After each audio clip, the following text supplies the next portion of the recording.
Good morning, children of God, and welcome to worship. I know it's been a while since we've seen each other, and it's kind of for a happy reason on our end, is that whenever I make these videos for our worship service, my filmer is my son Aubrey, and he has been very faithfully working with me throughout the spring and summer and early fall, but he can't do it anymore. And he can't do it anymore because God answered our prayers and helped him find a job at a really nice company, but he has to work during the time that the church is open and that we can film the videos. Today, he happened to be available so that we can film today, and we're doing this at my house again. But starting next week, I'll be back in the church with a new filmer. We've got that worked out, and it's really good to be with you again. It's been a while, but we're still in ordinary time, and just a few more Sundays of ordinary time because it's a new month. It's November, and at the end of November, we move into Advent season. Does anybody remember the color of Advent or the color for the church for Advent? I'll bet you do.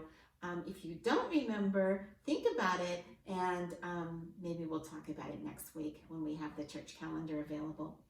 Let's look at the altar today. You know, this is in my house, but you can have an altar anywhere you want. An altar is just a table where we come together and be with God and be with Jesus, just like we gather around our table for a birthday celebration or for Thanksgiving in a few weeks. We can do this.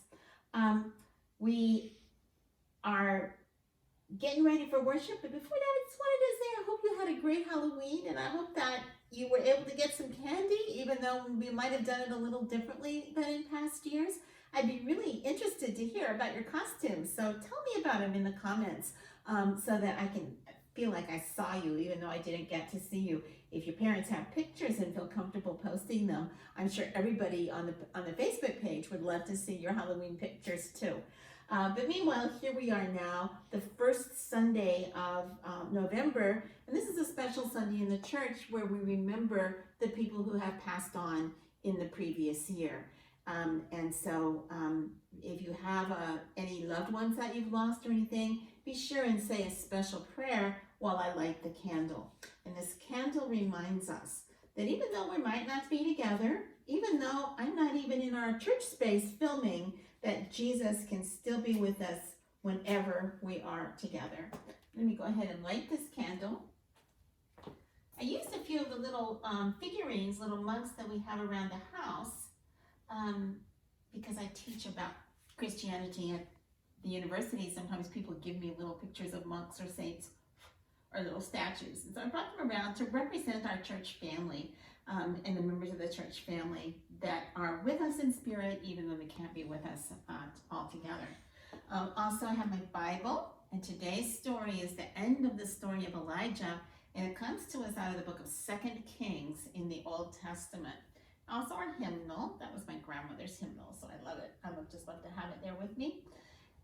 And look at this. This is something we don't usually have on the altar. Do you know what this is called? It's a horse. And what? It's a chariot. And a couple of weeks ago, I gave you a hint about this week's lesson because I linked up the song Swing Low, Sweet Chariot. Sometimes we sing it with Miss Marilyn.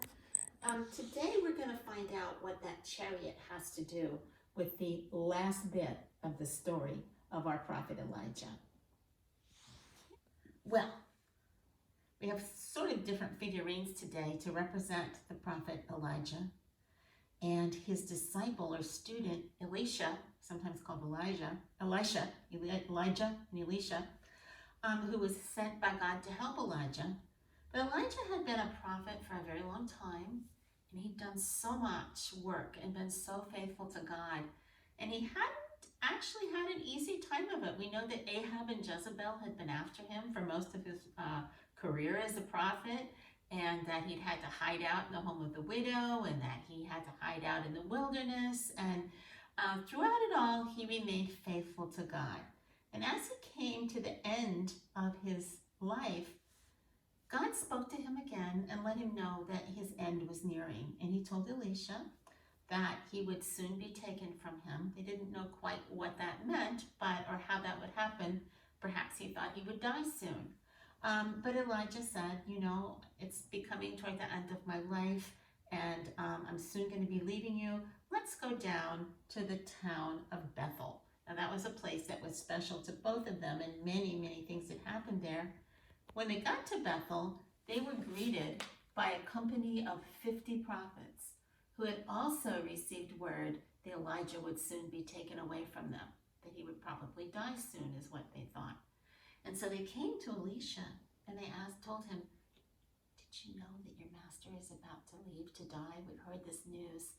And they made a lot of crying and they were just making a lot of noise about it. And Elisha said, yes, we know, and it's okay. Just calm down, it's all right. You know, this is all in God's hands, we already know.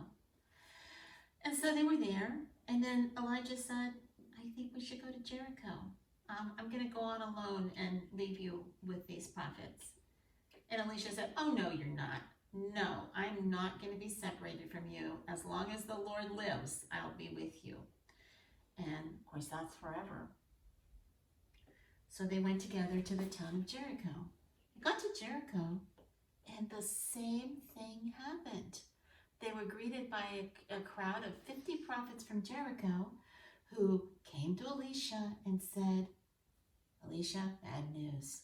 The Lord has spoken to us and told us that Elijah is about to be taken from us. Elisha said, really, calm down. It's okay. I know. Elijah knows. It's all in God's hands, and we trust God. And then Elijah said, one last thing.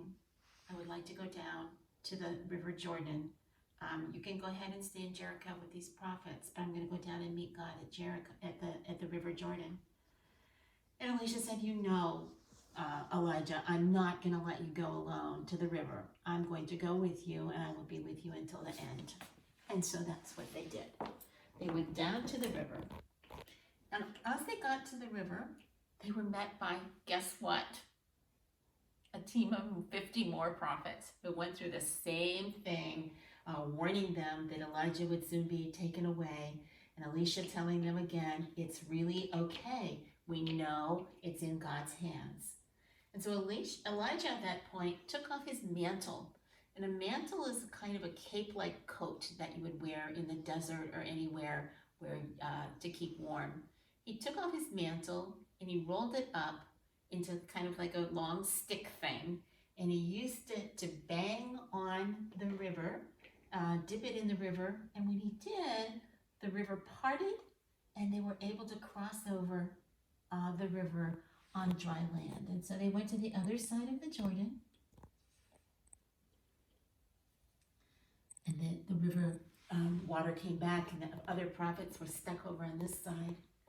And then Elisha and Elijah had some time alone together while they were waiting for the whirlwind that they had now understood would take Elijah away from them. And Elijah said, is there anything that you need to ask me? Is there anything that we need to talk about before I leave you and you won't see me again?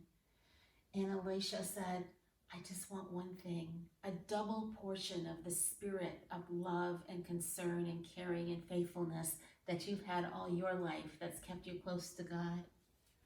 And Elijah said, you know, what you've asked me for is really kind of tough.